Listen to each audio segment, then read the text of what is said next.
भविष्य की चिंता दूर करने के उपाय। चाहे आपके पास किसी भी तरह का टेंशन हो, उसे जरूर दूर करें। छोटी सी टेंशन आपकी जिंदगी को खत्म कर सकती है। मैं नीचे टेंशन दूर करने के कुछ उपाय बता रहा हूं। मेरा विश्वास है कि आप इसे आजमाते हैं तो आपकी चिंता जरूर दूर हो जाएगी। जो पास है उससे संतुष्ट रहो। चिंता का एक मुख्य कारण है कि हम असंतुष्ट रहते हैं। हमारे पास जो भी है उसकी हम कद्र नहीं करते। जो दूसरों के पास है उसे देखते रहते हैं, उसे प्राप्त करने के लिए चिंता करने लगते हैं। दोस्तों, सबके पास सभी कुछ नहीं होता और होना भी नहीं चाहिए, क्योंकि यह दुनिया में सभी अपना कर्म का फल प्राप्त करते हैं। कुछ लोग अपने भाग्य से ही कुछ प्राप्त कर लेते हैं। हमें उससे जलन नहीं करनी चाहिए। समय का इंतजार करें। दोस्तों, कई समस्या ऐसी होती हैं जिसे हम कितना भी चाहे वह दूर नहीं हो पाती।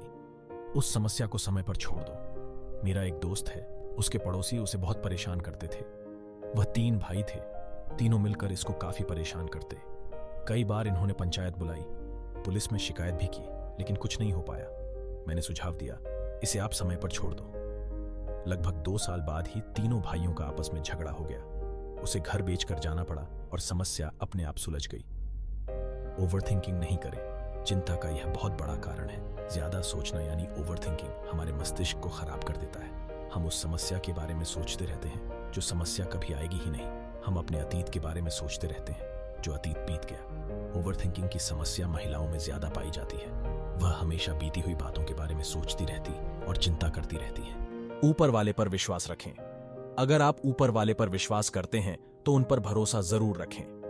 यदि वह कोई आपको समस्या दे रहा है, उसका समाधान भी आपके आसपास ही है।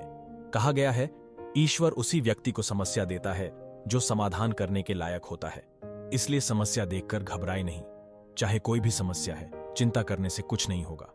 ऊपर वाले का नाम ले और धन्यवाद कहे कि यह समस्या हमारे पास आई, क्योंकि हम जितना समस्या का समाधान करते हैं, हम उतना ही मजबूत होते हैं। हर आपदा में अवसर निकालने वाला ही सच्चा इंसान होता है।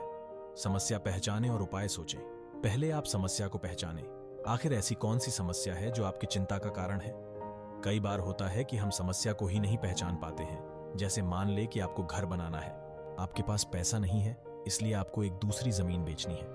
उस जमीन के पैसे से आपको घर बनाना है। आप यदि घर की चिंता करते रहते हैं कि घर कैसे बनेगा, तो यह आपकी समस्या सही नहीं है, क्योंकि समस्या आपकी जमीन बिकने की है। यदि जमीन बिक जाएगी और पैसा आ जाएगा, घर तो अपने आप बन जाएगा। यदि आपके पास एक से अधिक समस्या है और सबकी चिंता आप करते हैं, जो समस्या पहले आ रही है उसे दूर करें। उसके बाद जो समस्या आएगी उसे दूर करने के बारे में बाद में सोचेंगे। भविष्य की चिंता न करें। चिंता का एक मुख्य कारण है अपने भविष्य के बारे में सोचना। हम अक्सर कहते हैं कि भविष्य किसने देखा है, लेकिन बार बार हम भविष्य की चिंता करते रहते हैं। चाहे विद्यार्थी हो या फिर नौकरी करने वाले अधिकारी, व्यापारी हो या उद्योगपति, सभी लोग भविष्य की चिंता करते रहते हैं। भविष्य अनिश्चित होता है और अनिश्चित के बारे में क्या चिंता करना। कई बार हम डर के मारे मर जाते हैं, क्योंकि समस्या हमें उतनी नहीं मारती जितना हमें उसका डर मार देता है। कोई महामारी आएगी, आपको लगेगी, फिर आप मरोगे, लेकिन आप पहले ही चिंता करने लगोगे, बीमारी आने वाली है, मुझे लग जाएगा, तो आप बीमारी आने से पहले ही मर जाओगे।